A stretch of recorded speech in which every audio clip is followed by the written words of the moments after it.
J-Dog's already doing a beer switch over there. We're just starting the show. The old switcheroo. 20 minutes to get Ethan on, so. We're just working through technical difficulties.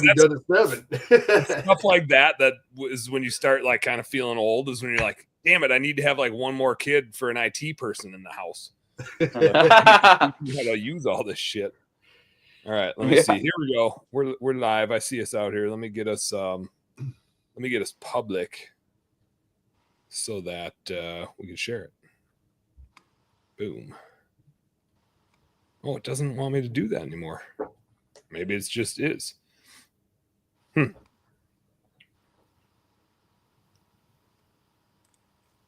don't know how this works anymore. It's been too long. Ask me. I guess so. All right, but I can get us live on the Insta. We're live on the LinkedIn. We're live on my Facebook. I don't know how to get it to go public anymore. They changed their settings like they do on the socials. Oh, I see you, but I'm friends with you. So let me share you now. Yeah, we'll see. We'll figure this out, everybody. But we're doing it. This is a bonus episode. It's going to be a 3-week episode because I got the radio show Wednesday, and then I got Scott Ziegler on the late night show Wednesday when I usually do this. But for like a trip recap storytelling, the sooner we can do it after the trip, the better. Like the reminisce, the the remember that thing. Like Ed Dog's stitches in his pinky finger, all that good stuff. Just the sooner we can do it, is the better. So I'm glad we were able to wrap this up on a Monday here.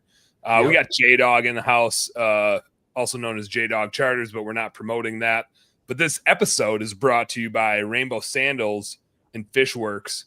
Is there anything after Fishworks, Jeremy, or is it just Fishworks? No, it's Fishworks Clothing. It's a clothing line for fishermen. There we go. They sponsored our trip. Also brought to you by Best Damn Bookkeeping koozies and bottle opener business cards. We dished out a couple of those at the event for everybody to make sure they were taking care of their beers properly. And we got Ethan in the house. Ethan, what's going on, man? How you doing?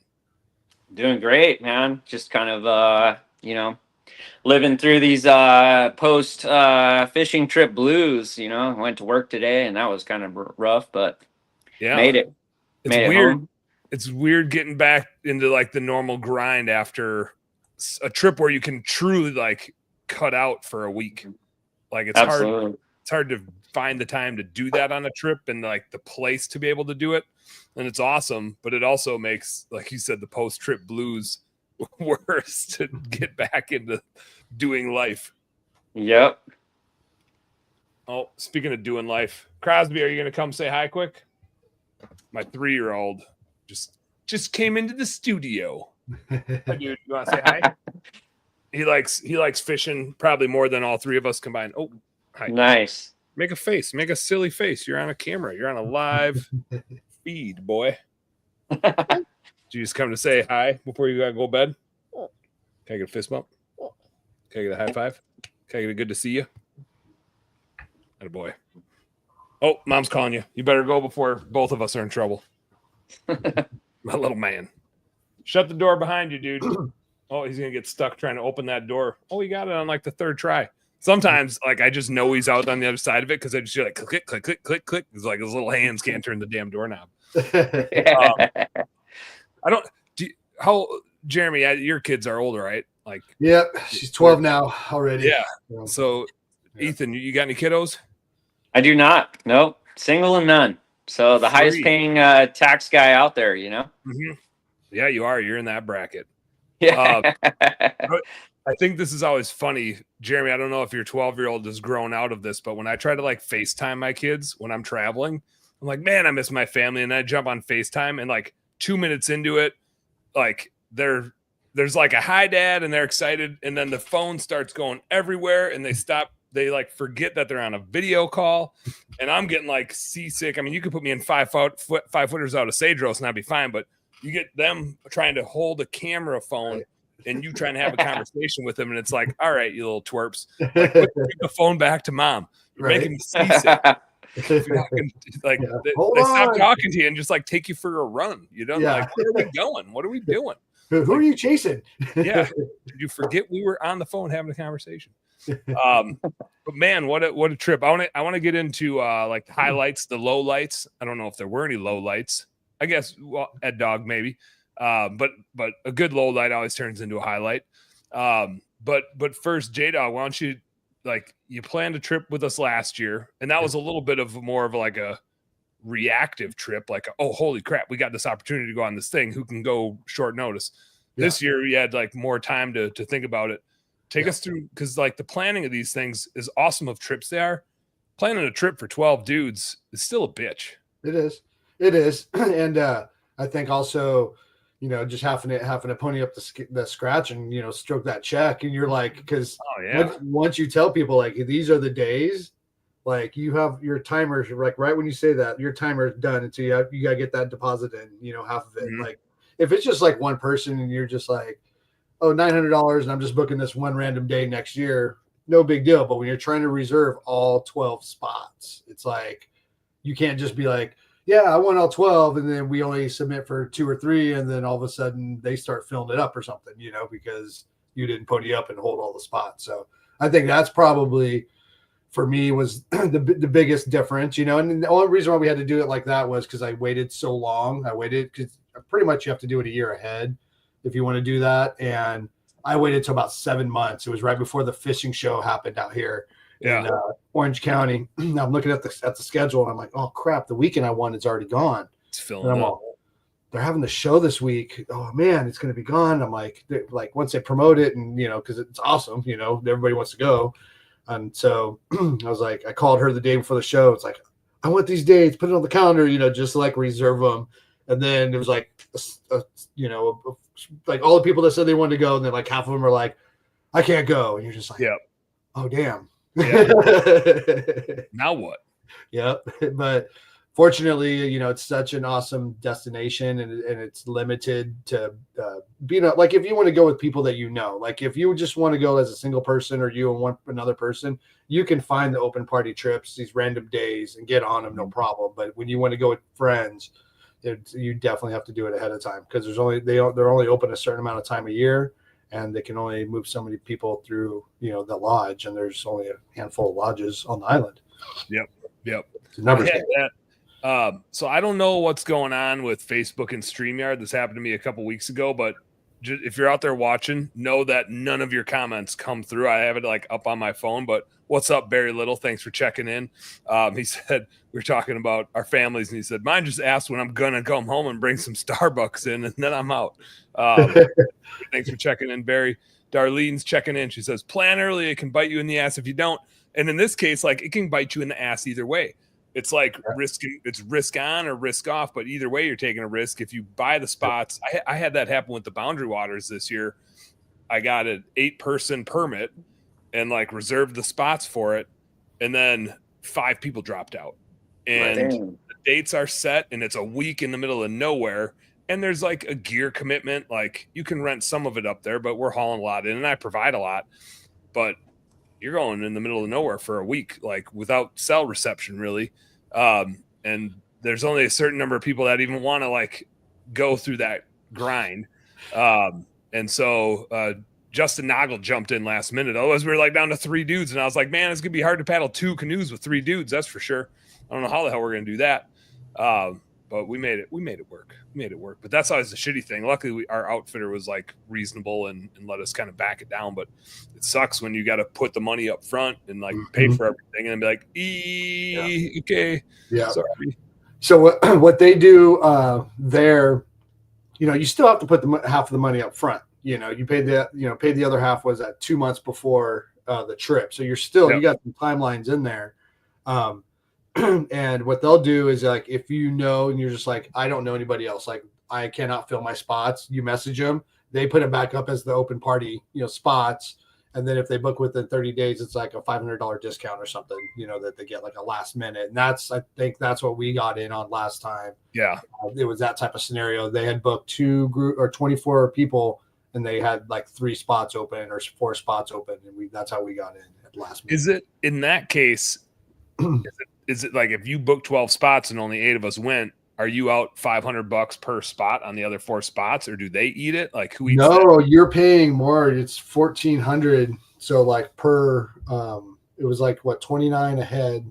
So yeah, basically $1,500 a person. Yeah. I had to pay for a deposit times however many spots I'm saying to reserve those spots. But if you do it solo, like just picking a random day, it's only a $900 deposit.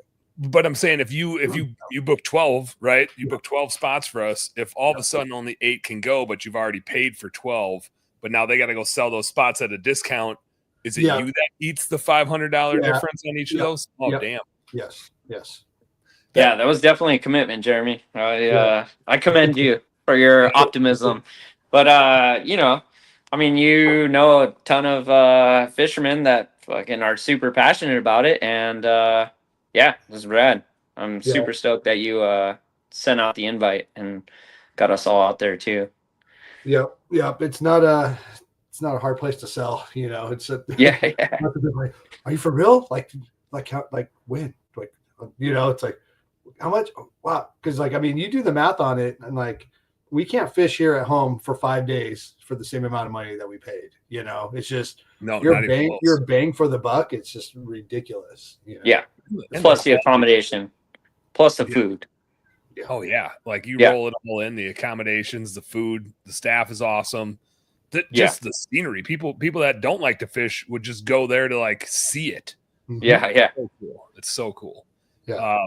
Then you come back. I think I brought back 60 pounds of fish when it was all said and done. Like I had 2 coolers full to get all of our shit, and we still couldn't bring back everything we had. Right. Yeah. Oh, there's no shortage of fish. That's for sure. Yeah. Oh, I see Trevor hopping in on there. What's up, Trevor? Trevor's in the house. I think he's a little jelly. I think he's gonna be trying to rob a spot from somebody next year. He had the invite. He had an invite. He did. I'm gonna run and grab my phone cord. I'll be right back. I wasn't planning on taking it on my phone. Charge up, boy. No, super appreciate you putting that trip on. I do think, and this was where I had the idea for like the Boob Group, the business owner outdoor badasses, is for the sake of the coordinators. Like it's a task to coordinate. I think it'd be cool if all the outdoorsy business dudes threw in $20 a month or $50 a month and like dues so that we can pay for an admin to coordinate and set dates of like, here's how much you need to pay by this date if you're going to go on this trip, and it's first come, first serve. But there's got to be some like exclusivity to the group. I don't know who the board of dickheads is going to be, because like you don't want everybody on trips like these. Like it only is for the right type of people, and that's why it's usually like private invite. That's part of the thing. Yeah, that's part of the thing. When I'm putting I'm like, okay, who's going to get along together? Like I had to figure out who to room together with 3, and I know everybody. You know, luckily I know everybody, so it's like, all right, you'll do good with him, you'll do good with them. You know, because we had Lonnie, who he hasn't hopped on yet, but he's an experienced fisherman, but more Florida, not a lot of West Coast. So it was. You know, finding me, and Chris Cook, you know, he was the random cat in the bag that I was like, he's down. I mean, I know he has all the proper systems in place to leave for a week. So then he's like, I'm in. I was like, nice, you're in? He's like, yeah. He's like, but I haven't been fishing much, but I've been like wanting to get more into it, you know. So the timing was cool to get him out there. Like it sounded I was like you're about to go from 0 to 60 real quick. Oh yeah, and he got some nice fish. He got some reps in. Mark II Dean in the house. What's up, Mark? Good to hear from you. Trevor's already mad that we're rubbing it in, but he's here. Like he's still here because he's like, okay, what really did you get? Darlene says fish fry at Dan's. Yeah, like we did. I think I sent you guys some pictures. Like took out a few bags last night and was like, all right, taste test. We got some triggerfish, we got some halibut, we got a little white sea bass. Threw them all on the grill. Did so like Cajun of each for Marty and I, and then just some like garlic, salt, and butter and pepper for the kiddos. Yeah, and everybody was just going hard at it. But the triggerfish was surprisingly like that was pleasant. I haven't had triggerfish in a while. My one daughter's like, man, this is like eating chicken. This is chicken. Yeah, the texture. Like, yeah. It's like it's so firm. It's super good. It was great ceviche. It was awesome ceviche. I compared it to almost like a swordfish ceviche, which is really, I mean, not swordfish, a marlin ceviche, like a blue marlin. It's like that harder texture, very similar to that kind of meat. It makes super. I could see that being real good in ceviche. Yeah. How's the so species that we caught? Let's do a species rundown. I lost count at 14. Yeah, I know we got up to 15. We caught a rockfish in there somewhere too. Okay. And I don't know if that put us at 16 or not, but one new one. So here's the staples. The yellowtail is kind of like the main thing we're going for, but you get white sea bass, which we didn't catch any white sea bass last year. And this year, Ethan, did you guys get into any white sea bass on your boat? We got one. Yeah, Mark ended up getting. Oh yeah. After you plugged in, you got to go earbuds or something. After you go like Bluetooth or something. After you plugged your phone in, the microphone was going super weird. That's what's going on, Ethan. Ethan texted and was like, "Hey, you guys are all crackly now." It's like I've had that happen with iPhones where when you're charging them, like the fast charge screws up the audio for whatever reason. Right. It does that. Joe Rubino says, "When is the best damn fish fry?" Man, I got plenty of fish now. Like, let me tell you, we did fry some yellowtail one time, and it wasn't good fried. It's it's too firm. It is. Yeah. You don't fry it. Yeah. It was funny because like I don't view myself as a raw fish person, but I grew up in the Midwest, right? Like your default for every fish here is let's fry it. Right. It's okay baked, but it's better fried because it's so flaky and soft. Mm-hmm. We tried frying that stuff, and I was like, man, it's just like a fishy brick. Like it wasn't good. But I don't really like raw fish. Like I don't seek out any sushi stuff. But man, after we left last year, I came home and I was like searching recipes. Like, man, I got to make some ceviche. I got to make some sashimi. And even my family, who is not at all, like they're central Wisconsin, like they're not at all interested in any raw fish. And I was like, no, you guys got to try it. Like you're listening to a guy I am literally of your seed here. I also do not like raw fish, but you got to try this shit. And man, that stuff disappeared. Like my nephews were all eating it. My kids were eating it. Like my cousins were eating it. It just got pounded. And I was like, I've never run into a fish that is so much better raw like that than it is fried. If you had told me that before our trip last year, I'd have been like, I don't believe you. Right. Some hamachi. Yep. Yeah. It's so damn good. It is. Ron Musgraves. Jeremy, you already called this one out. Ron comes in. He says, is this a raccoon show? That was the first thing I said. I got on. I was like, hey, we've been out skiing for a while. My nose got a little weird. My bottom lip is cracked and like bleeding a little bit. And then I was trying to show Jeremy this earlier. You can't really see it that good. I just got like little blisters all over my hand, just like sun rash. I had sunscreen on, but just the nonstop sun on, probably because I was reeling so many fish in, just constant exposure to the sun. So I got all these little blisters that are a little itchy, not too bad. We're working through it. Yeah. What was so back to the species? We had yellowtail, we had white sea bass, we had halibut. Last year it was mostly yellowtail, halibut, and a bunch of calico bass. Yep. Same tons of calico bass this year. But one that we caught a ton of this year that I don't think we caught any of last year was the whitefish. Yeah, so we did. We ran into a lot of whitefish this year, which I don't remember catching one last year at all. I remember we got a sheephead, but not a whitefish. Yeah, we were getting so many of those, big ones too. Like we get those up here, but just not near that size. You know, everything's Jurassic Park down there. Yeah, but are those good to eat? I heard they're good. We didn't try. Yeah, I know they are. They make great fish tacos. We actually some of that the appetizers. One of them was whitefish as well. Hold on, Ethan is messaging. He's trying. He's struggling. It's not letting him back in now. Technical difficulties for Ethan. While you're working on that, we got a couple sheephead in our boat. We got some nice black sea bass. We got triggerfish. Last year we didn't get any triggerfish, but Joe caught 3 really nice triggerfish. We caught a sand bass. I don't know how many species we're at now. Yep. Sand bass. And then this year, we didn't get any last year. They call them a pinto bass, but we call them spotted bay bass. And those are really common up here. I think a lot of that had to do with they were a little bit on a colder water cycle this year. Because like you mentioned, there was no white sea bass last year. I was very excited because I knew, I've been watching the counts and seeing what's been catching and all that stuff. And I saw the white sea bass coming through, and we were coming off of like a good moon form. And I was like, I don't know. Sometimes white sea bass bite is very moon dependent. It's like it'll be on for 5 days and then absolutely nothing. So I didn't want to get my hopes up because we call them a ghost because they're hard as hell to catch. It's definitely that one that you got. That's a trophy. That's a good size. Yeah, that 40. Yeah. I caught a 30 pounder. Like it was like low 30s. I'll say like 32, 33 probably. And I texted Marty and I was like, open up that taxidermy budget. We got one for the wall. And then the next day I caught a 40 pounder and I was like, never mind that one. Let's throw this one up. I don't know if we will or not. They're super cool fish, but they're not like a gorgeous ocean fish. Like there's cooler looking fish to put on the wall. Right.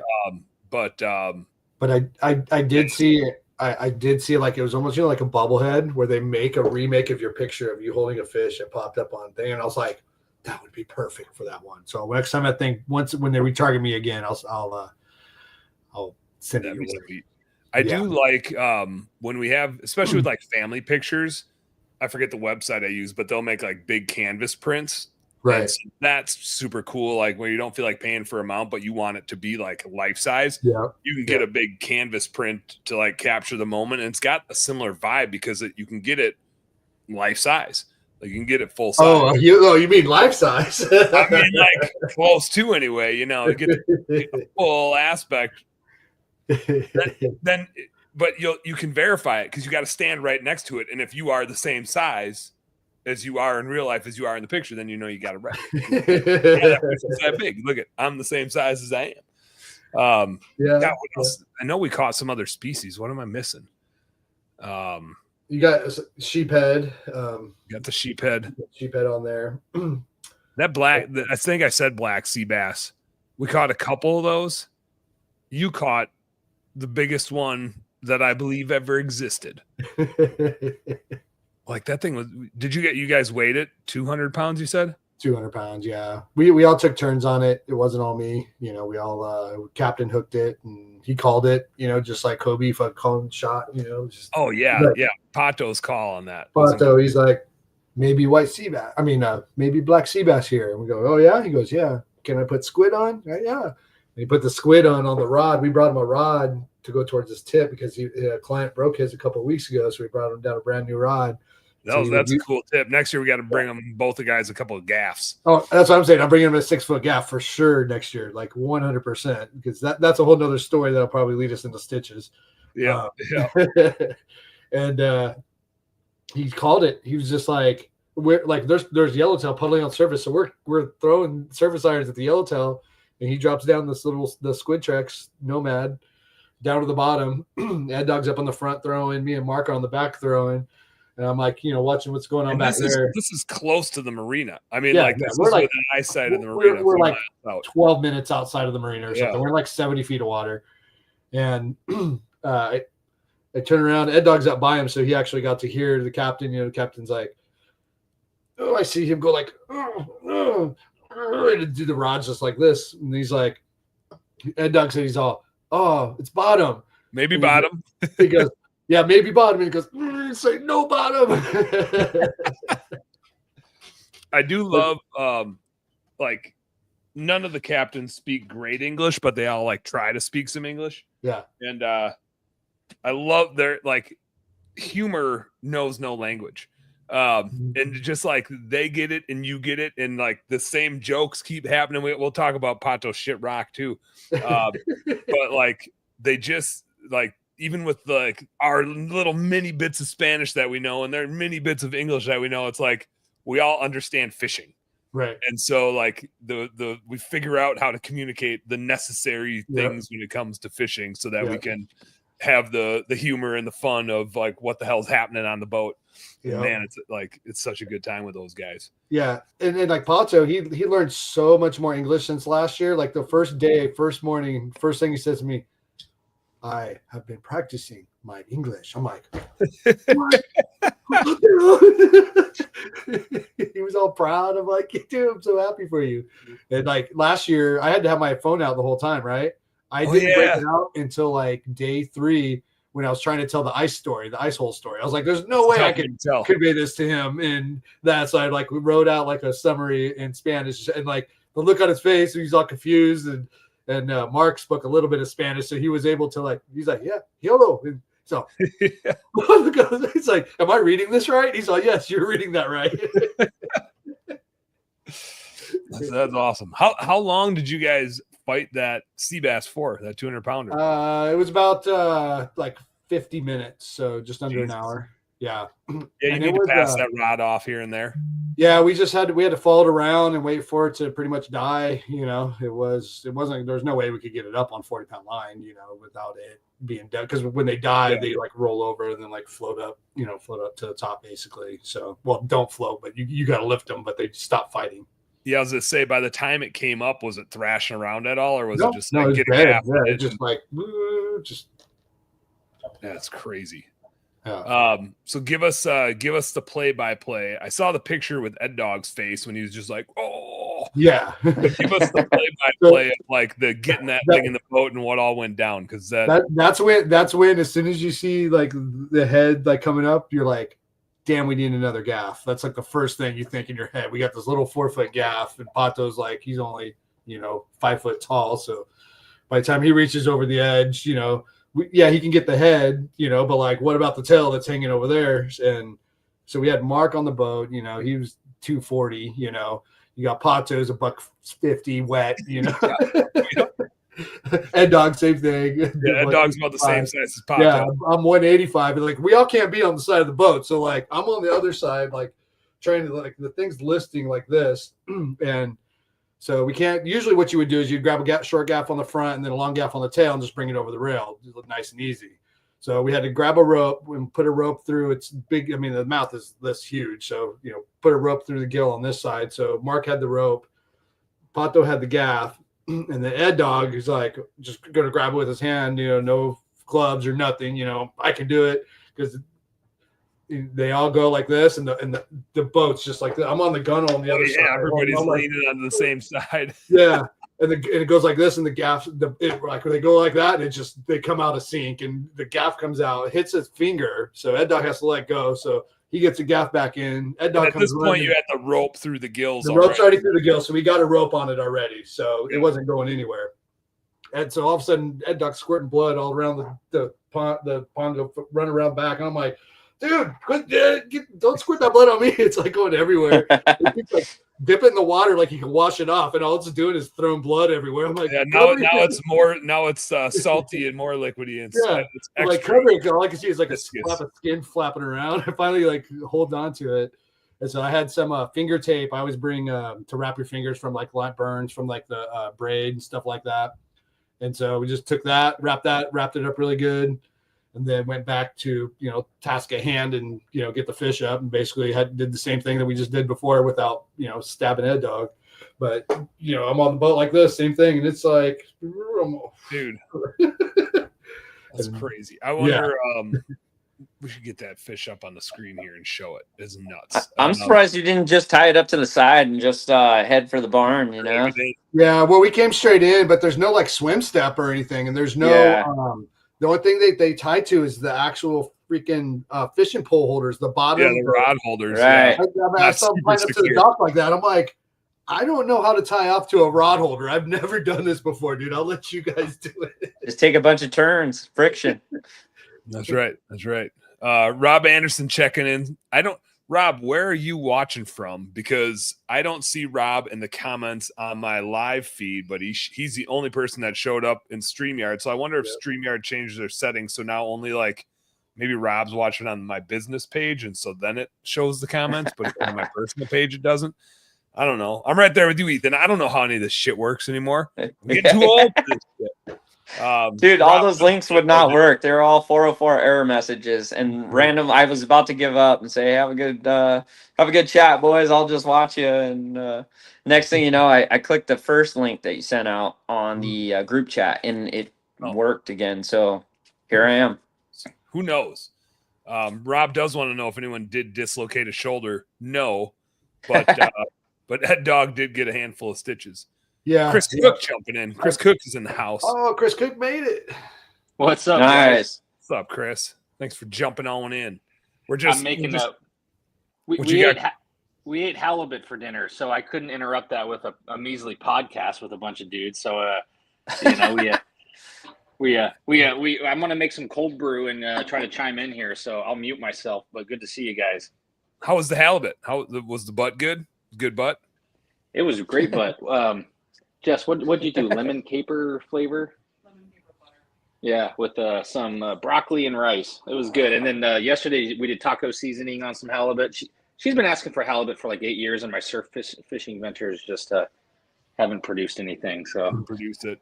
Problem solved. One trip to Cedros. That's a lot of butt.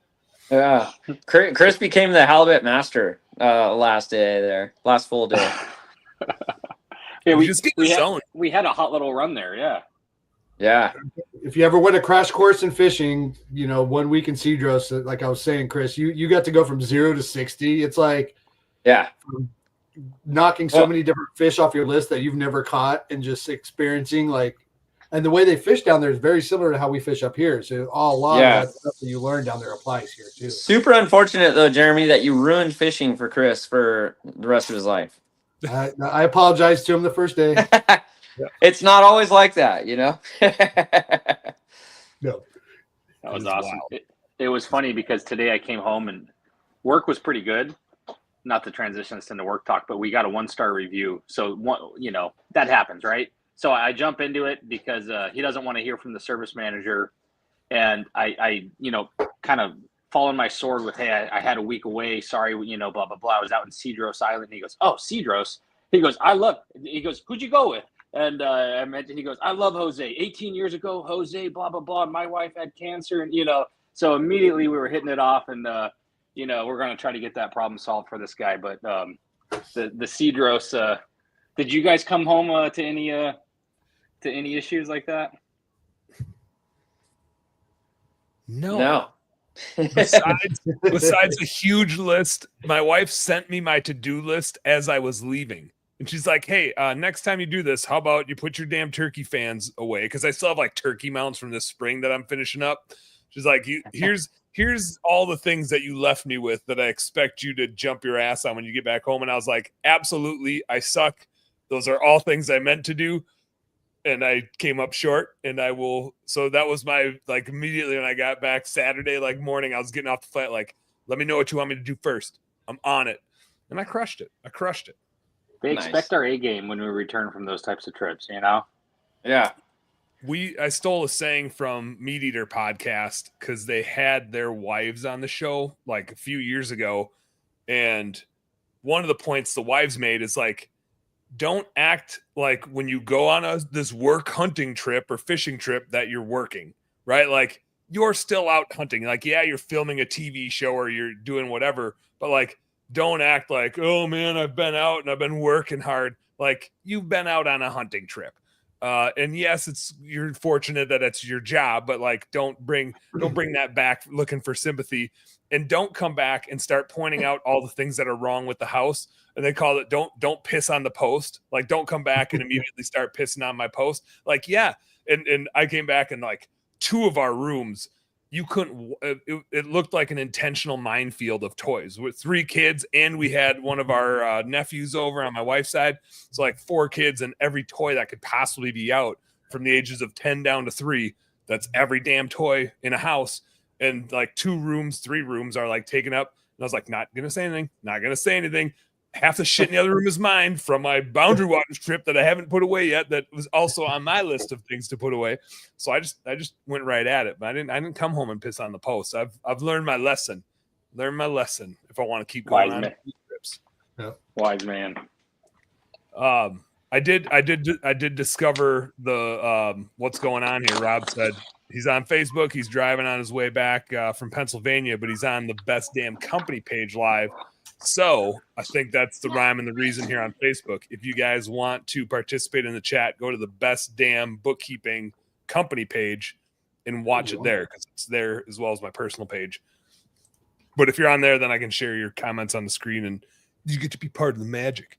We were doing highlights. J-Dog and I were trying to like come up with our list of fish that, you know, we know it was somewhere on like 15 plus different species. Let's go like we're dealing some poker here. J-Dog, what's if you had to pick one thing? I know it's hard to pick like one thing. Maybe we'll do a second round after we go through our tops. But give us like your number one, first thing that comes to mind highlight from your highlight reel. It was first half day. You know, our goal was white sea bass. You know, what I saw them biting, I was like, me and Mark, like, we're on the right. We're white sea bass and halibut. That's it. We're not bringing back any yellowtail, like white sea bass. That's what we're doing. Pato takes us out. Where's the white sea bass? Goes over there, put the hookup bait on. The biggest one they have, 1.5 ounce white one. Mark drops it down, gets like 15, 20 feet below the boat.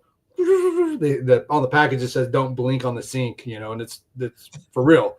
Like, you got to keep your thumb on that spool, because if you don't, like, any second, it could just like start ripping out of your finger. Gets it, and he's like, this isn't a yellowtail. Got a white sea bass like that. That was like a highlight where that doesn't happen. Like, you don't do that up here. That never happens. And you're just like, this is how we're starting the trip.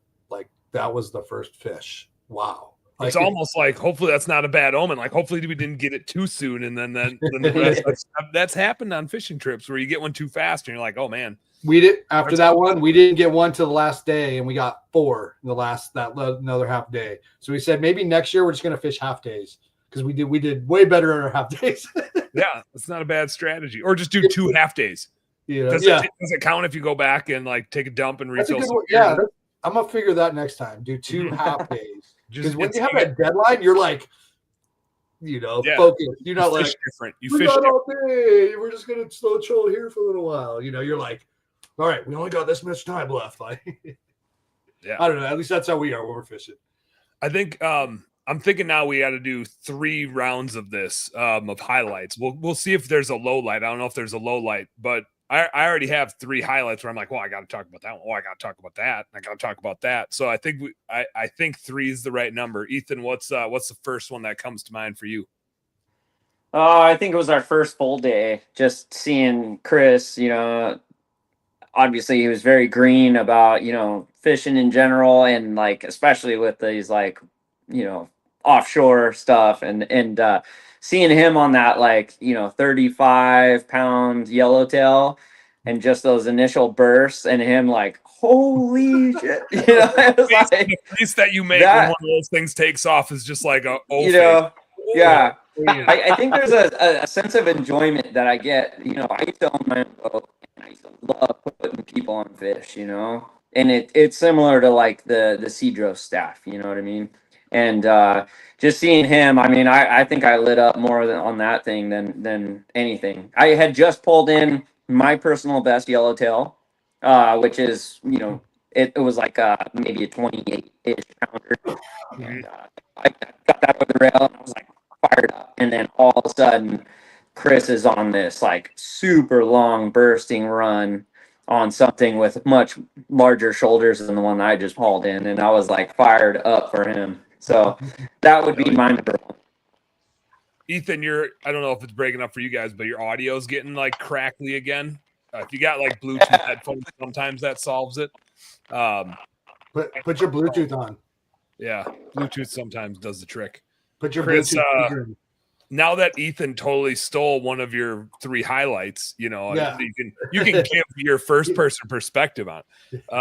But is there something immediately that sticks out to you? Well, yeah, I guess preceding that moment, I've heard of, because I've done some like San Pedro or Newport, like half day and 1 day trips, 3/4 day trips. So I've never really seen the birds act like they did, where that amount of bait fish, you know, I've only caught like like a 1% of that. So to see them just come to the surface and see the birds, chasing down. I don't recall. I think I had a squid Trex on, and obviously that's not like something to cast into some boiling water, but it was just kind of like throw it out there because these birds are coming at us fast and this bait fish is coming up. And that was, I think, when I hooked up on that 35 pounder, and it was amazing. Like within 2 seconds of it hitting the water, just boom. Yeah. So that was pretty remarkable. So yeah, the halibut was kind of fun at the end too, though. The hookup bait, I got to admit, I went and dropped like $160 on hookup baits, and me and my boys went surf fishing yesterday, and we lost probably half of them, because I let them fish off the rocks, and they're 7 and 9 years old. But it got to the point where I was like, guys, this is getting a little pricey for a Sunday surf fishing session. We're going to call it here. It's getting cold. Yep. It's good getting out, though. It's good getting out. It was. Man, I don't even know which one to go with. I think one of the highlights for me is we were having a slow day of fishing, and we had kind of tried over here and tried over there, and we wanted to go to the halibut spot, but we had made such a long run to the south in the morning. And Jeremy, we were kind of by you both times that Arturo was like, no, we don't have enough gas to go north. So in our minds, we were going to, for the afternoon, do our halibut thing and chill and drink some beer. And he's like, can't do it. So then we're like, kind of dicking around by the harbor, and we tried some close spots for halibut, but we're just like not into it. Like the morale in our boat was down. A few Tecate lights later, and we all just kind of ended up hanging out probably pretty close to where you guys got your black sea bass, but we're like out on the shelf there, and baits everywhere, and like people are hooking up, and I'm feeling a good buzz, and you guys are party boating with, I don't know if it was Ethan and Chris's boat or who it was, but we're like all right next to each other. Ed Dog does the catch and release, like caught a yellowtail, and on that day it was the last full day, and we're like, well, or maybe it was the second to last day, I don't remember, but Ed Dog was doing a catch and release, and so he takes his shirt off, got a swimming suit on, and just jumps in with the fish and releases it. And that was just pretty epic to watch. I think I'm gonna replicate that next year. That was just too fun. And shortly thereafter, like I had reeled one yellowtail in, but it was just on like a free line that we had sitting out. I had another one on for sure that just, I think a seal grabbed it. But then I got hooked up, and I mean, just this thing's just zipping line, but it doesn't feel heavy. Like it's just, and I got my musky reel with, right. But I had caught a 40-pound white sea bass on it. So I'm like, it can handle it. But man, this thing is just, I'm like, it's gotta be a yellowtail. Like the sea bass would just make one just super long one. Yep. Then I'd heavy, but I'd be able to get him in. This yellowtail was just like, and I'm just like, man, I don't know. Like it's not your level line like this, like it's all pissing on, like it's like it's like it's not that it can't handle it, but it's just like it's just got a little bit of extra gusto to it. This thing just keeps trying to go, and as I'm like feeling it, I'm a lot of beers in for the day, and I'm sitting on the back pulling the Chris Cook with my feet hanging in the water. I learned that from him, so I'm sitting with my feet over the edge, and I'm doing the full lean back and then reel up, like I'm doing sit-ups. Back and then letting the fish pull me up. And after like 10 minutes of this, here it comes, and I hooked it right in the butt. we already know I'm a butt guy. We already know that about me. But I literally caught a yellowtail in the ass with a yo-yo jig. No, actually it was with live bait. It was with a circle hook. I don't know how that could possibly have happened. But I got my yellowtail fight, and it was while we were just like party barging, hanging out there. Nice. That was definitely a highlight. That was a fun one because I was big. I have pictures of you from our boat. I was taking pictures of you as we were driving by while you were doing that. So those are in the group folder. Lean back mode. Yeah. All right. Highlight number 2, J Dog. What's highlight number 2 for you? Oh, it's a lot to choose from. The food is always awesome. Like. The food is just amazing. Yeah, I want to jump in on that. That whitefish ceviche with like a Mexican saltine cracker. I don't know what brand they had down there. And then the mayonnaise, and then the green wasabi sauce is like life changing. It You really know? is. Really is. I never knew like the mayo. I never really knew the mayo on the ceviche. That wasn't the thing I was familiar with. No, it's to make it stick to the cracker. Okay, that's why they do it. Yep. It's a good trick. It adds just a little bit something. It's good. Yeah. It's good, man. And we talked about that earlier. I'm not a raw fish sort of dude, but I am now. Yeah. Especially when you like know exactly where it came from and it was just swimming around out there, you know, 30 minutes ago and now it's here and we're eating it. Yeah. That's the best. We were out fishing and I saw lobster traps and well, I don't know if it's lobster season right now. That's weird. And then I was like, oh yeah, it's Sunday. We're gonna have lobster tonight. We magically had lobster. Yeah, abracadabra. Found some lobsters. Yeah, that was cool up there. I hadn't. And then like later that day, I saw like a boat full of traps. I was like, oh, yeah, that's a thing. It's a thing. Yeah, not this time of year though. Usually, it's like I don't think it starts till like September, October, or something. It's only catch what you can eat. Yeah. No, don't. It's like the natives. It's like Indians. They're allowed to do whatever they want out here. Subsistence. You know? It's subsistence lobstering. Is what it is. They're gonna die. There's no. I don't even know. Like they even have a restaurant on the island. They said they had one and it closed down. And then really? There was like one place like you could get some because I was talking to Mike about how good the boat burritos are. Because I mean those boat burritos are just amazing. Like I could eat those like every day for lunch. Like every day, no problem. It's the tortillas. Is that what it is? The tortillas? I think so. Like good lard. Mexican tortillas. Yeah. Yep. But they're like, you don't even need hot sauce. They were like juicy enough where you didn't need any hot sauce because you're usually like, where's my hot sauce? But they had enough spice in them to where you're like, just eating them, you know, halfway didn't matter if they were like, they would just pull them out of the bag and they were always the perfect temperature. Yeah, they do keep well, huh? In that little mini ice chest. I think the number of items gradually grew per day on the Hula boat. I think we all started kind of suspect, like ham and cheese, PB&J, machaca, bean and cheese. I don't know. We'll take one or two. Yeah, sure, they're small. And by the end of it, we're all ordering like 4 every day. Yeah. Load me up. And Doug forgot to order, obviously, one day. It was a full day. I wonder how that happened. We opened the cooler. We're like, somebody forgot to order lunch. We knew right away. Again, Doug's like, like look on his face. Like, ooh. Can I bum a Sammy? Can I bum a Sammy? Yeah, exactly. They're PB&Js, man. They make a good PB&J too. No complaints on the PB&J. I do like me a child as peanut butter and jelly. I'll eat that. Yeah, that threw me back a good 7 to 10 years. I did enjoy it. Hey, cheers, guys. I did open up a shout out to Bootleggers Brewery, Rocco Red. Hell yeah. Kind of a fan of the Reds. So looks refreshing. I got, I don't know if you would believe this, but my can says Busch Light on it. That's just the water I'm drinking. That's the water I'm drinking tonight. Ethan's having a LaCroix water. I'm having a Busch Light water. Cheers. Refreshing. Ethan, you got a highlight number 2 now that we got you back? Yeah, we'll see how long this audio. Unfortunately, the Bose headset is completely dead, so I'm charging it. You're sounding good now. You're back to sounding good now.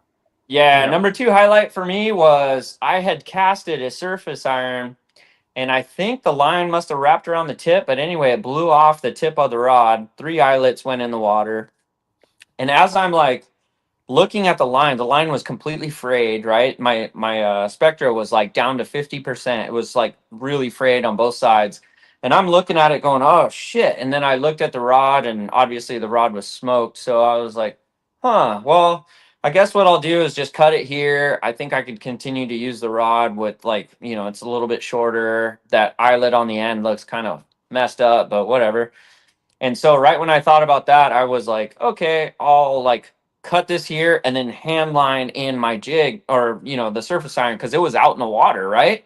Yeah. And right when I thought that, I was like, no, that's not good because there's a lot of fish here. And right when I thought that moment, I got nailed. Like it just like, and the rod almost got ripped out of my hand. It like went up in between my legs. I was like railrodding it, and this fish had a couple real good bursts. So anyway, I was like, oh my God, I turned the drag down and I fought this fish for a good 20 minutes. I'm like barely getting any line on him. He had multiple bursts. I kept thinking about that line. I'd get it up to the mono, and then, because the fray was like right in front of the mono. So I'd have to get the mono, obviously, to get rid of that. And yeah, it was just wild because as soon as that happened, obviously, like, whatever could go, more challenging did happen. So the fish kept getting these runs. There was a whale going on behind us. It was like breaching and stuff. So I couldn't even enjoy that. I was like, whoa, this is crazy. But anyway, I ended up getting to the mono, and then I just thumbed the rest of the fish up, basically. Didn't let them have too much more because I thought that 40-pound is way stronger than what I was compromised my, line. And ended up getting that one. That fish was foul hooked in the gill plate.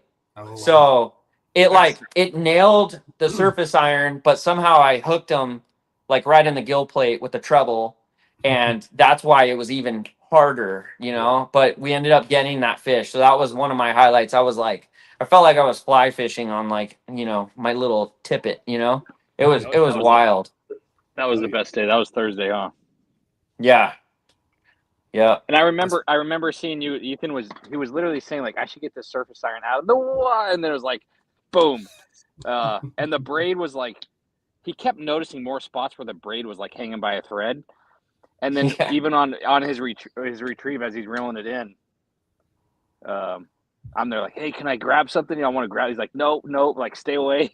You've already almost hooked us 10 times today. But like every time he came close to where the mono was next to the braid, the fish had like another run.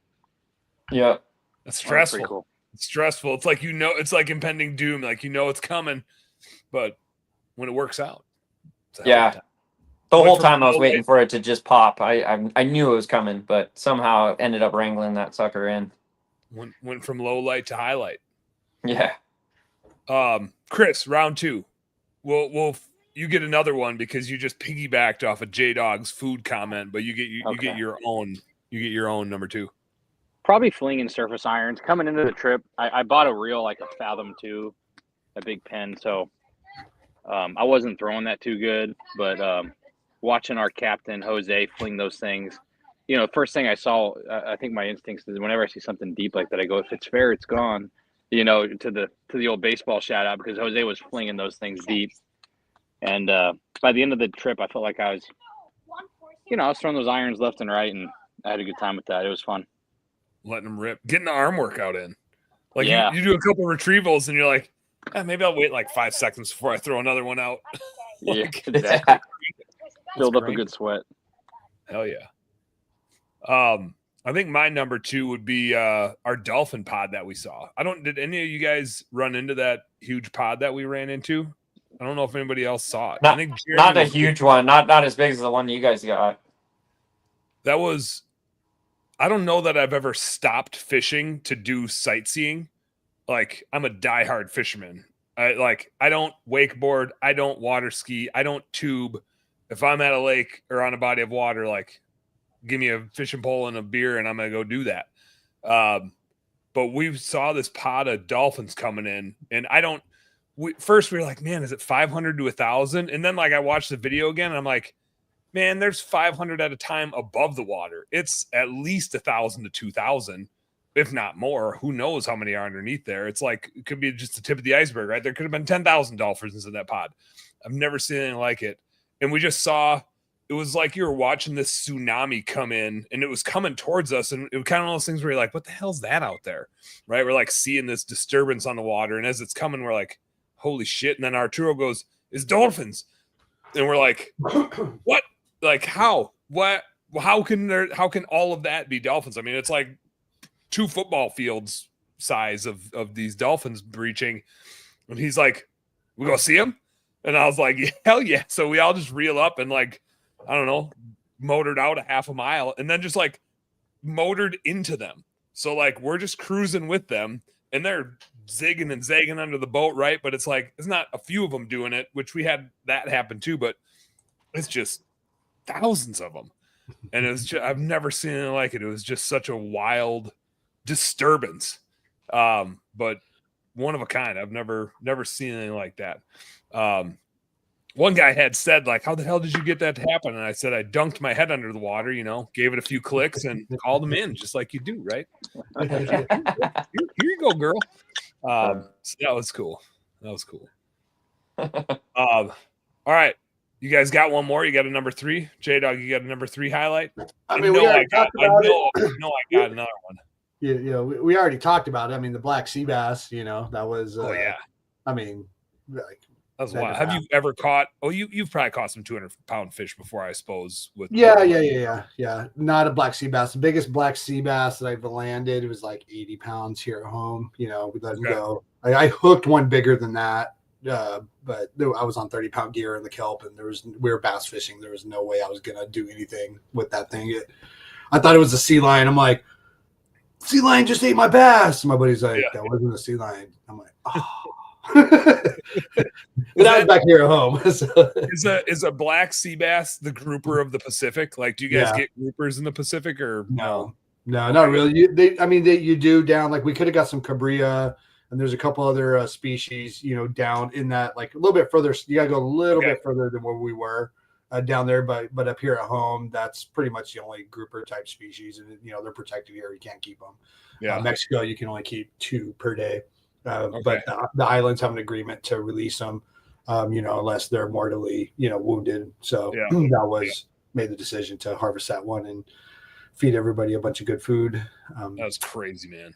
Yeah, that's huge. That's what it reminded me of. It's like they said it was the biggest one they've seen in a few years. They said, that's.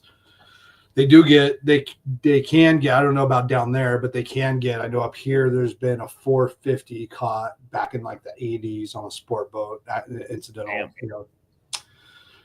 So I think they top out at like 600, that's. Yeah, basically a grouper. But very, very rare. I mean, they're not, that was a 100-year-old fish, so. That's crazy to think that. Yeah. It's crazy. So enjoy every bite. Yeah. We got a lot of it. We got some of that from you guys. Yeah, that's why I didn't bring back hardly any yellowtail. I think I only had three or four fillets of yellowtail in the bag. Like, our goal was white sea bass and halibut. We were just going to fill our bags with white sea bass and halibut. That was our dream, and then that black sea bass threw off our whole plan. And we're like, all right, now we got to do the game plan. Now we got to distract. Ethan, how about you? Got number 3? Number 3, I think, was the last full day. Coming off of kind of a slow Wednesday, I think it slowed down pretty substantially for everybody out there. The Thursday was wide open. Like, we went back to our spot. I pulled a yellowtail from like 200 feet down. We went out on this deep spot, and it took a while to reel that sucker in. We went back to the same spot that Mark had caught that white sea bass. So he caught that out of 165 feet. And so we went back to that same spot. It was like this nice ridge that, extended out into the water off the mountain. And it was this really nice, crisp rise. And there was a ton of fish holding on that. So was that north or south? North. Yeah, quite a ways north. Yep. Yeah, so it was an amazing spot. We just basically stayed there the whole day. And I don't even know how many fish I caught. It was probably well over 30. It was a ton of like barracuda, bonito. I mean, I was releasing a ton of bonito, it was just tons like wide open bite. Yeah. There was some yellowtail mixed in. I don't even know how many yellowtail we ended up. We kept 10. So I know for a fact I released one at the boat. And then, just a ton of whitefish, rockfish, all kinds of stuff from down deep, and it was amazing. A ton of bass. A 4-inch sculpin. Yeah. I caught this little tiny sculpin. It was your bait. I saw that picture. That thing was it was half the size of my my iron. Yeah, it was crazy. I had a yo-yo set up that I was running down there, and yo-yo is so fun. Like right when it hits the bottom, you just start burning it up and let it drop again, and quite a few times I was just getting hammered, and that was amazing. So yeah, I think that was the highlight of the trip for just all of us, like collectively. We had a triple hookup at one point.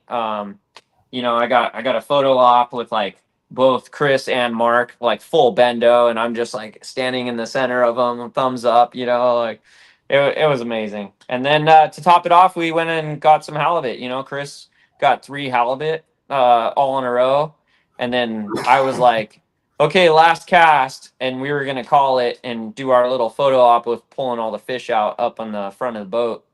And I was like, yeah, last cast. And I just had that feeling, usually when you say that, something amazing happens, right? So, of course, I got that little tap tap, and I was like, ooh, is that the right kind of bite? And so I let it sit, and that was on a hookup bait as well. And then I jigged it a little bit more, and then bam, nailed a halibut as well. And that guy was a little small, so I just released him. But just to echo, like that last full day was super amazing, wide open. Just got into them. Were those all on Chris's? Were those all on hookup baits as well? Those halibut that day? Yeah, and it was the white 1.5 ounce one that Mark was fishing all week. Yeah. That was just it did amazing, obviously, but it was hanging by a thread more or less, and I kept like rotating the bait to like try to cover as much as like the lead head as I could. Yeah. And it just kept hitting. And the halibut, it was cool because Ethan what were we, like 25 feet or so? Yeah, we had gone in pretty far inshore. It was 30 feet or so, and then it went all the way down to 20. And it was clear. So whenever that first one hit, I don't remember what I said, Ethan, but like you were laughing because it was like I saw the whole thing as it, the halibut came up for it and is like, yeah. And I was like, the rock started swimming. Yeah. If I'm not mistaken, you said, whoa, halibut. And you guys look down, and there it is, like attacking the hookup bait. It was cool. It was way cool to see that. Those were definitely the highlight lure of the trip. Like I brought 4 last year, and I didn't even throw them one time. Yeah, I was gonna say I don't remember them at all last year. And so that's why I didn't mention them to everybody as tackle. Like the Squid Treks I know had been working on stuff, so I was just like, I'm gonna stick with that. And my buddy Mark was like, and he's like, all I bought was hookup baits, and it was just all hookup baits. And I'm like, huh, he's a good fisherman. So I'm like, all right, let's start with those. And it was like, even I'd go like, we're going halibut fishing. All right, I'm gonna put a live bait on, and I would like fish a live bait for a little while. I did get my biggest. I lost my personal best halibut boat side. Like opened his mouth and the hook flies out, and sat there and stared at me for a little while. And I'm trying to like hook him with my bare hook, like trying to snag him up. Come on, no, one more time. But that was the only halibut. Like after I fished that hookup bait straight for 3 full days. Like I didn't even throw an iron. I think we trolled Rapalas a little bit here and there, but like that hookup bait was just. We did 10 casts for 9 fish with that thing. That's crazy. Yeah, that's hooking up. No wonder why they call it the hookup bait. What it does. I went through half a dozen. Mark killed all of. I think he didn't have anything left out of all of them that he bought. Like they were just gave some away, obviously, but those things. I went back home to the Fisherman's Access in Brea, California, and the young kid Adam always works back there. And I go, hey, have you guys? He knew about my trip because I came in, and I said, oh, it was epic. Like I said, you guys, have you heard of hookup bait? And he looked at me and he goes, that whole wall. So that I was like, oh, whoops. Yeah, give me a couple of those. Give me a couple, 2, 3 of those. Next year, that'll be my investment. This year I bought 4 big wraps and we used them a little bit. Never got a bite on one. Yeah. Next year I'm maybe leave a couple of those behind because they take up a ton of room in the tackle. I'm gonna fill up all that space with some hookup baits. Yeah. We didn't throw much for surface irons this year. I threw one for a little bit. Yeah. And I probably got 5 or 6 of those. I lost plenty of yo-yos. Like I was mostly throwing yo-yos around. Definitely had the one where the line spooled up on me. I got a little backlash, and there goes my bait just soaring. Took off. It just didn't want to be a part of my setup anymore. Chris, you got a highlight number 3 to drop. Hey, Coop, come here. Probably number 3 was coming home. Miss family, obviously, but hey, this guy right here came home and started helping with the sashimi. Yellowtail. So being able to actually enjoy the fruits of the trip and coming home with those bags of just all the fillets, that was that was pretty epic to be able to share with the family, you know. And I don't know, you guys probably all giving it away to loved ones and people at work and friends and all that, but that's pretty cool to come home from a trip like that and just have all this. Yeah. I don't. That's so much fish. I might give some away. Going to be fish for days. Usually, I'm a stickler about giving fish or venison away, because I'm like, man, like it's too sacred. It's too epic. Like I will make it for you, but I don't trust that you'll make it as good as I will. Mm-hmm. And so I'll like cook it for anybody. Like tomorrow we're having all of my in-laws over and I'm making them a bunch of fish and venison backstraps and stuff. But I'm kind of a stickler about giving it away. You better do something real nice for me if I'm gonna give it away. It's a whole nother level. There's a reason I got 4 chest freezers downstairs. Hopefully the power doesn't go out for too long around here. Yeah. I'm the opposite. I don't like to freeze any fish. I try to give it all away before it goes in the freezer. But this is a different. This is a different. I don't keep a lot of fish. Usually mine's all venison. I'll shoot like 8 deer a year and plow through that stuff. I'll say my number 3 goes to Pato Shit Rock. And there's like a series of events that went on here. So we kind of like had identified that spot between those 2 rocks the first afternoon we went out. We got some halibut there. Joe and I did. Heather, like for 3 days, couldn't get on a halibut. Like half day 1 and the next 3 days she had not caught a halibut. Like she for sure had a couple on, but she was just struggling. And Joe and I kept boating them. And it was that last full day. We're right along your boat, J-Dog, and we see you guys go up to the rock. And we're like, they dropped somebody off to shit. And then when you came back, we're like, wait, it's Ed Dog and J-Dog and Mark. Where's Pato? And you guys that dropped Pato off to take a dump on the huge rock that's already covered in a bunch of shit. It's only fitting that you would have gotten off to go poop on that rock. It's definitely designated for such a thing. And so I think that was actually the same day that I hooked that yellowtail in the butt. Was that we like halibut fish in the morning and then we went back outside of the marina in the afternoon. Yeah. But that last morning we're like, we got 2 hours to fish maybe. We're going straight to Pato Shit Rock and we're dropping down and we're not going anywhere else. We're just going Pato Shit Rock. We're drifting whichever way it takes us. And man, I think we kept 5 halibut that morning. Wow. Lost a handful more. But it was like every drift 2 to 3 bites, and we just kept going back and back and back and back. And I'm gonna kick us off with low lights because low lights are hard to come up with, but that was a highlight, also was a low light in a funny like highlighty, low lighty sort of way, maybe a medium light, but I'm gonna call it a low light for the sake of I can't think of another one besides my sunburnt bottom lip that's like cracking and peeling. It just hurts like Dickens. But we're that last half, like 2 hour morning that we got to fish, I hooked up into a big ass halibut and got it alongside the boat. Arturo on our boat. I think he missed him. This just happens to me, J-Dog. You know it. I think he missed him twice. And like it's probably 20 to 25 pound halibut. So then it's going back to the bottom and I get it back up and finally he gets it on the gaff and he's trying to get it in the boat, but he like can't get it in. And then it flops off the gaff and he tries to go for it again, but then he got my line wrapped in his gaff and just snap. And that morning we didn't have our tackle. Like the tackle was up top at the resort. It wasn't on the boat and we didn't know that. So we didn't bring it with us. And then it was kind of like, oh shit, I guess we're just fishing with what we got. We didn't have any extra tackle. I eventually pieced together, I found a hook laying somewhere in the back and like there's a random sinker laying around. So I figured some shit out. But that was the one low light. And you already know from last year with that yellowtail that we lost. Like, I'm not bitter about it. Like, it's just part of the fun. It's part of the experience. Like, yeah, it'd be cool to get it. But I had like the fun for me is just the event. I don't care if I get them or don't get them. We're going to get plenty of fish. I'm not worried about it. Yeah, it would have been cool to get a picture with a big old halibut. But whatever, we got tons of cool pictures. So what are we going to do with another cool picture? Besides post it and get a thumbs up or whatever.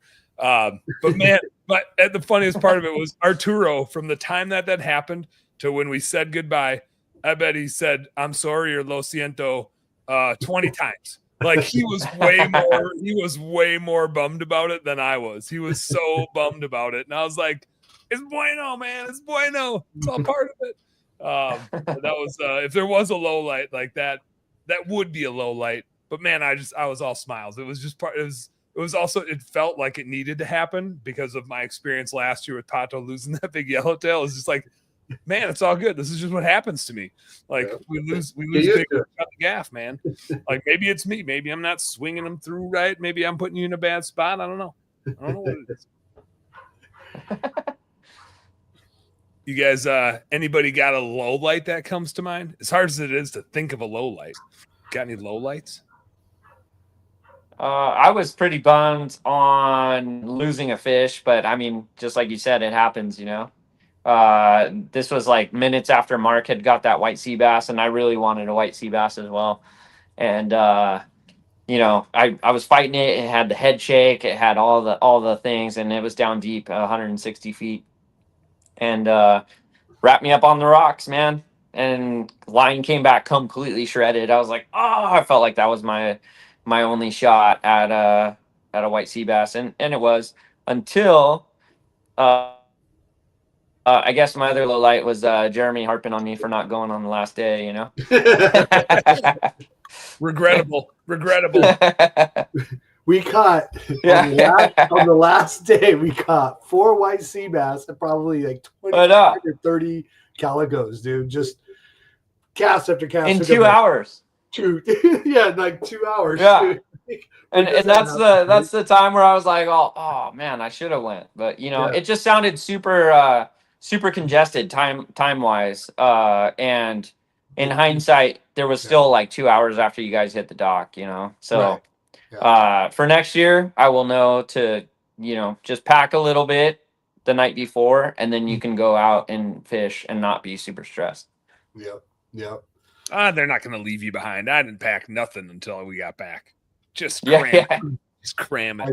I left. What did I leave? Oh, the speaker. I guess that's my low light. Yeah, I guess I do have a low light. It was I borrowed Johnny's little JBL speaker we had on the boat, rocking the whole time. It was awesome.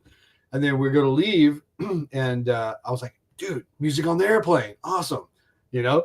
And so it comes with like a little foam case or like has a wristband thing you can have. And I was using the wristband when I was on the boat, left the foam case up there. But I'm like, oh, I'm going to carry the foam case in case something happens to it. I should have left it on the fucking wristband because as soon as you get in the back of that truck to go to the airport, I have to hold on to something. So I set the fucking speaker down on all the bags and rode to the airport, you know, in the back of the truck. Oh, yeah, bye. Hop off the truck. Yeah, and I get on the airplane. I'm like, oh, my speaker. Dang it. And then I never saw it again. Gone. Donated. It'll be there next year for you. Oh, is it completely gone? You never got it? No, I never got it. I mean, we waited. It never came out of like the luggage thing. I mean, it could have came afterwards. We left, but there was so much, you know, when you get there and you're grabbing your bags, and I knew from the year before you went to grab one of the guys to carry all your shit because you got like all this stuff, you know, there's only like 4 guys there to carry your stuff. So that was the first thing I did was go grab one of them and be like, hey, hook it up, you know, like, like reserved there. So you feel like your time, like I'm keeping them up, you know? So I don't know. And then everybody's trying to go home, do what they want to do. They want to wait around for a JBL speaker to spit out. Somebody's got a nice new speaker. Yeah.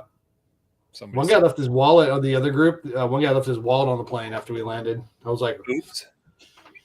Damn. That's worse. That's worse. That is way worse. Yeah. But that's good. I mean, if that's the only low light, you know, that's yeah.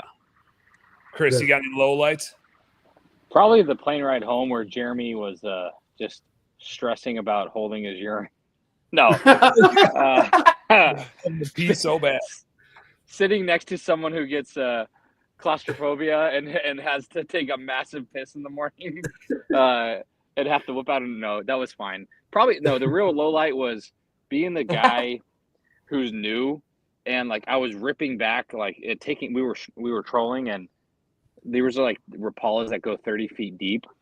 So if you're the new guy next year and you're reeling those in on behalf of your fishing mates, like be careful as you get close to the water, because if you keep reeling too aggressively, they slingshot and try to basically decapitate like anyone on the boat. So that was pretty embarrassing. They do come out of the water like it's like yeah. The rod tip slingshots those bastards. Oh, You gotta watch it. You gotta watch it. I definitely had one fish come off, and my same thing, like lines bent and just zoom, and I just like just flung it all the way to the other side of the boat. I was like, heads up. Coming there. It's just like a calico or something, but yeah, you get it to the top of the surface and all that tension and zoom. There she goes. I had another thought here for like weird situations. God, I had a good one. I have another low light though. I actually have a second low light, which was the day we got there. They had just filled the hot tub, so it was like a cold plunge. Like I was sitting in there shivering that first day, but I was committed. I was committed to the bit. I'm like, I'm sitting in this tub. I don't care what the temperature is. Ethan intelligently waited until it warmed up, and it got nice the next couple days. Yeah, I had one weird situation that like I knew was possible, but it was interesting when it actually happened, which is I was reeling up a calico, and then is it a sea lion or a seal, or is that the same thing, J-Dog? You have sea lions for the most part down there. Okay. So this sea lion just came up and grabbed my calico right at the surface. And he's sitting there with it in his mouth. And I've got my rod bent. And we're just like playing this tug of war thing. And he's like just smiling at me. And I'm just like, no, you dog, give it back. Like, I'm going to release it. And it's going to be half dead. You're going to eat it anyway. But like, just let me get it off the hook for you. I don't want you taking my lure. Yeah. And we just had this like 5-second like stare down. And he's just sitting there holding on to it. And I'm just sitting there with my rod bent. And I'm also thinking like Chris said, like, this hook's going to just come shooting back at me. Like, if he pulls hard enough, this hook's going to come out and one of us is going to get donked. Like, it's not going to feel good. This is a yo-yo jig. This is going to be quite the clunk. But I wrestled. I'd say I got right up in his face. I got as close as I could without getting in the water because he was but I won. I got that calico from him. So I felt pretty proud of that. I'm 1-0 versus sea lions. Yes. Hopefully that's all. Actually, I take that back. I think one of them nabbed a yellowtail from me, which I would have rather had. So maybe that's like a 2. So they're up 2-1 on me, I'll say. That was a weird situation, getting in a stare down with a sea lion at 5 feet. Yeah. That was a weird it happens, believe it or not. I mean, we do that quite often here in San Diego. It's I've been on a little tiny aluminum boat, 18-foot, with this big old grumpy sea lion, and he was pissed that he didn't get to take our yellowtail. He got a good bite out of the middle. What we do is we charge the boat at them. They get scared, drop it, and you reel as fast as you can and turn around. And so now they're pissed off, and you're like, oh, I got it. And they're just like, ooh, I'm like, dude, if that thing jumps on the boat, we're flipping over. Like, go. Yeah, we're out of here. What are we going to do if that thing gets in the boat? I did have that thought of like, is he going to follow this fish into the boat now that he knows exactly where it's going? Like, can he get up in here? Then he disappeared, and I was like, I hope he's not going down to get some extra momentum. Shooting up. He didn't, because I was like, what? He's getting ready to Rapala up in there. Mm-hmm. He was going to come at me. That I'll take a yo-yo jig to the head before a seal jumping in my boat. Yeah, I'd rather have the yo-yo jig to the head and get concussed and stabbed than a seal coming in and chewing my face off. It's nasty. But man, overall good trip. What did I miss? What did we not hit on? I feel like we covered some ground. Yeah, I think we got it all. Any this is a business podcast. Any businessy things, any conversations, any like highlights or lowlights or probably not lowlights, but like business epiphanies? I mean, it's always a learning experience, like how to just roll with the punches or whatever happens, and you just go with the flow and not try to have like a plan and not try to keep everything so restricted and just like let everything just go how it goes, Yeah. No. I think it's an epic. The older I get, the more I appreciate the leverage available in business to utilize the assets of the thing to go do fun, you know? And yeah, man, I think Jeremy, like, you should open it up to 24 and do a power wash, you know, one exclusively, and then do another one with your buddies. Like, you're in with those guys, but like, I think there's some crazy masterminds available in the future for the industry, and I think some good stuff can come out of Cedros Island. When we get our admin, Jeremy, we need the admin for the boob group. So, Chris, this isn't official. This is an unsanctioned boob event, but we do have the Business Owner Outdoor Badasses, also known as the Boob Mastermind. It's not official yet. I didn't start it as a business, but the idea was for events like this, do like a quarterly event, but get an admin, because coordinating and we'd all pay some dues. It's a lot of work. There's the upfront fees. 10% off the top, and have her or have him keep us all organized and on time. That would be awesome. Yeah, I think just we all, as like businessy people, we always appreciate the scheduling aspect of it, because that's a huge pain in the butt. Like, just tell me where I need to go and when I need to be there. Jeremy, tell me how to get through CBX. I don't know how to do this thing. But it's somebody always kind of has to be the boots on the ground to coordinate it, but it's not it's an ask. It's a lot of work to wrangle up and hurt us. I can do it. It's just I have to start earlier, you know, and that's the thing. Like, if I start earlier, collect the deposits way ahead of time, and then, you know, be like, hey, once it's sold, then it's nothing's in stone until 12 spots or 24 spots are sold or done, you know, booked, and then we have those dates are locked in. But until then, those dates could fluctuate. So as long as we do it ahead of time to where I'm not floating that in between, it'll make my life a hell of a lot easier. That's awesome. Yeah, almost like you got to get the submissions before you even have to pay the fees for it. Like, hey, if you're in, here's what it's going to be. Yep. Here's when we're going to try to lock the dates in, but you got to pay me before I pay it to them, because I'm not your bank. Exactly. Especially with that type of trip. That's a like you said, cutting that check. You're just like, hope everybody shows up. Cheers, guys. I'm out tonight. Thanks, Dan. Right. See you, Chris. See you, buddy. Chris. J-Dog, Ethan, any closing thoughts before we wrap this baby up? Any last moments you'd like to share from the trip? Looking forward to next year. Yeah, I just want to give kudos, if you can hear me. Yeah, we got you. Okay, cool. Yeah, it's weird, like, with the headphones now, but anyway.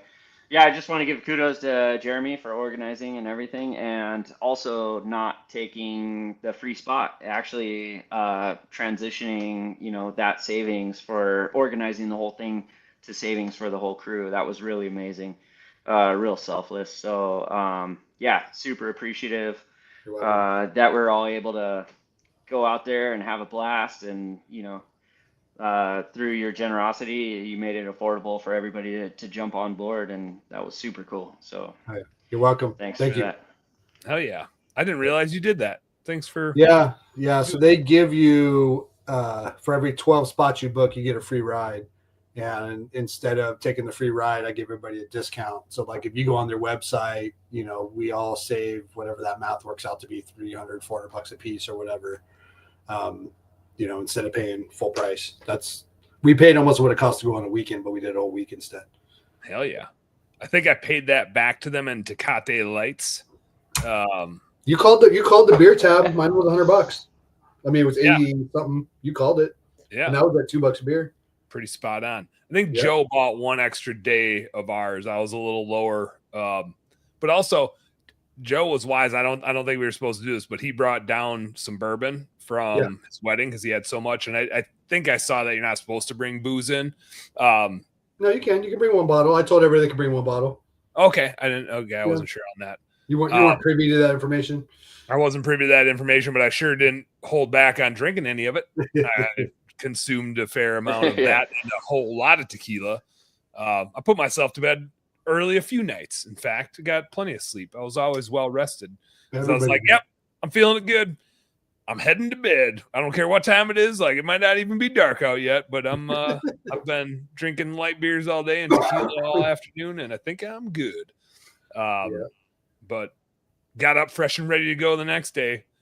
Ed Dog did too, man. That guy had a beer open at 5 a.m. every day. dude. How the hell did Ed Dog even wake up for the damn?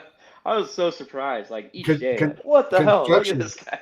Construction, and he was up. I'm always the last one up. Like on all these trips, even Costa Rica, every single trip, I'm always the last one up. I drag gas in the morning, but after I get a iced tea down, give me like an hour. Don't talk to me. I'll be all right. But Ed Dog, dude, like he's construction, plumber or whatever, just used to waking up early, and he was up pretty much when I went to bed each night, going to bed about the same time. And 5 o'clock, he's up for breakfast. I'd wake him, like they wouldn't wake up when they ring the bell, so I'd wake up, hit both him and Mark's foot, wake him up, go to the bathroom, come back, go to bed, then go eat breakfast. But Ed Dog come right back up with the coffee. Come back with a coffee. Jack Daniels' coffee. Blue. I'm gonna have a little toddy. I'm like looking over at the clock. It's like 5:05 or something. I was just like, fuck. Yeah. He didn't waste any time. But by noon, I couldn't understand anything he was saying anymore. Sitting on the plane with him on the way back, I was just kind of like laughing at what he said. I got like 1 out of 3 words. Because we've been drinking beer all morning. And I was just like, man, I love you, but you're crazy. Like I thought I drank a lot. That was wild. That was wild. He's got a skill set. All right, boys. Well, good chatting, good reminiscing. J-Dog, if you'll have me. I already told my wife, and she's like, I know you're going again next year. I was like, I'm glad you already gave me permission. Now it's official, so if you coordinate it and we'll have us back, I'm in. Yep. I'll start earlier this time. Well, I'll pay my dues. Cool. I'll pay my dues earlier. All right, dudes. All right, guys. Right on, boys. Thanks for having us, Dan. I appreciate it. Hell yeah. Business nerds, you guys know what to do. Work smarter and harder. Go earn some pride. Get your asses out fishing. Nighty night. Bye.